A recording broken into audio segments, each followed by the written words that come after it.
National President of the Catholic Laity Council of Nigeria, Honorable Henry Yunkwap, has flagged off the 2023 Laity Week for Catholics in Nigeria. The week-long event is meant for Catholics in Nigeria to deepen their faith and to discuss issues that will promote the growth and development of their church. The theme of this year's Laity Week is Citizens' Participation in Good Governance.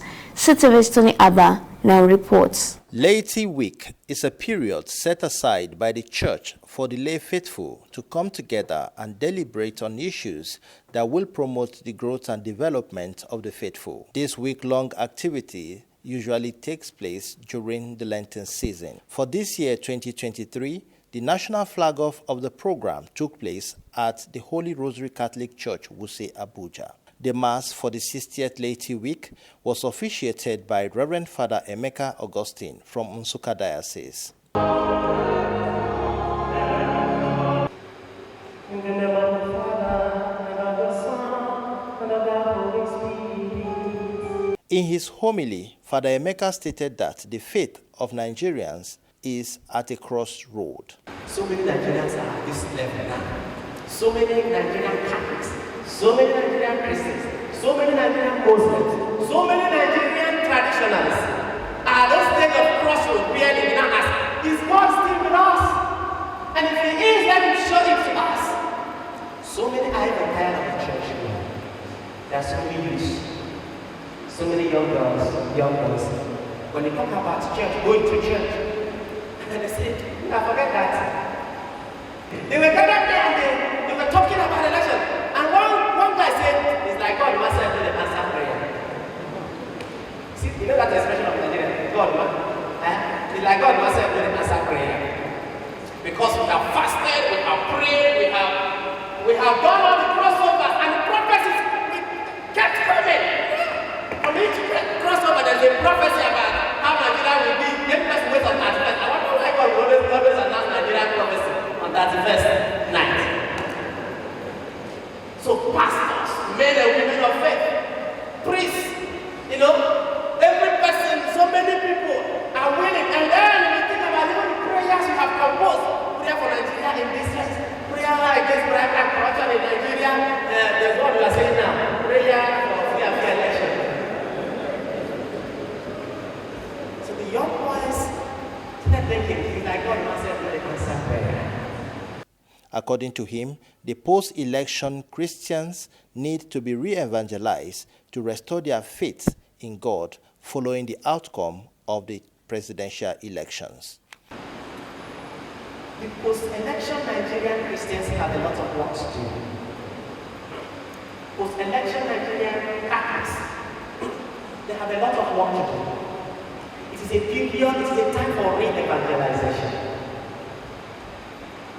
A period for what? Re-evangelization. Because we are going to lose so many souls. Because so many of them are feeling disappointed, if not some of you who are seated here. Feeling so disappointed with the outcome of the election and how the country is sinking on daily basis. The priests are kidnapped and killed and maimed. The children, the women are raped. The guys are slaughtered without any kinds of conscience. So the question is here, God, where are you? That was the state of the Israelites moving through the desert. After the homily, offertory and Eucharistic celebration followed. In his address, the National President of Catholic Laity Council of Nigeria, Honorable Henry Yunkwap, stated that the theme for the week was drawn in line with the challenges of the country. This year's celebration calls for a stronger emphasis on common good, social, political and economic issues in Nigeria, as well as deep reflection on Catholic social issues as a way to end a better and functional society. Therefore, the week-long program has the following subdivided themes for deliberation. 1. Participation of lay faithful in politics, prospects, challenges, and way forward. 2. The mission of the laity in the church and politics in Nigeria. 3. The church in Nigeria as sustainers of democracy. 4. Good governance and democracy, role of the laity in perspective. 5. Politics, indispensable tool for the promotion of common good. 6. Civic education, essential drive for political consciousness. 7. Spectre of insecurity in Nigeria, threat to national unity, peace and socio-economic development. 8. Empowerment as panacea to survive economic challenges and stress. These subdivided themes were shared amongst experts from clergy, religious and lay faithful to do justice to the various topics for each day.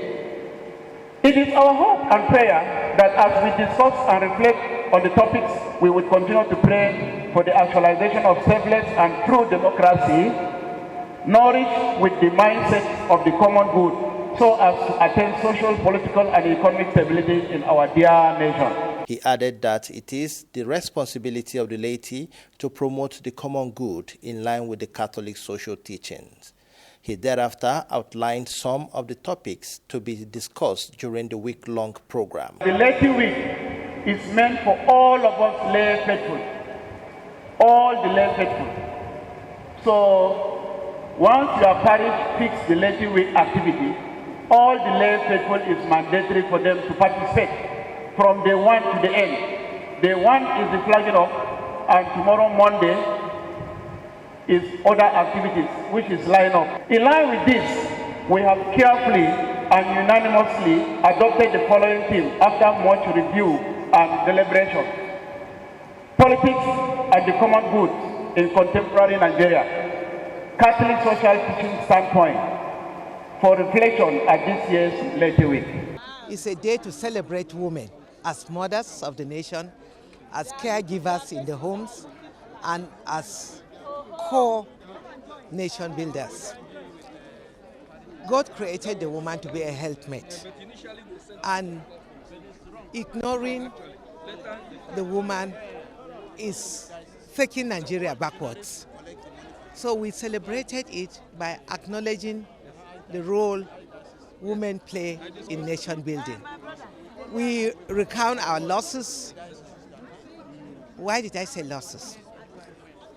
Women face a lot of gender-based violence. Women face a lot of discrimination, both in the society, everywhere. And we try to organize programs to talk to ourselves, encourage ourselves to remain resilient, to remain strong in faith, in all that we do as mothers, as caregivers, and as role models in our homes. In Abuja, Tony Abbas.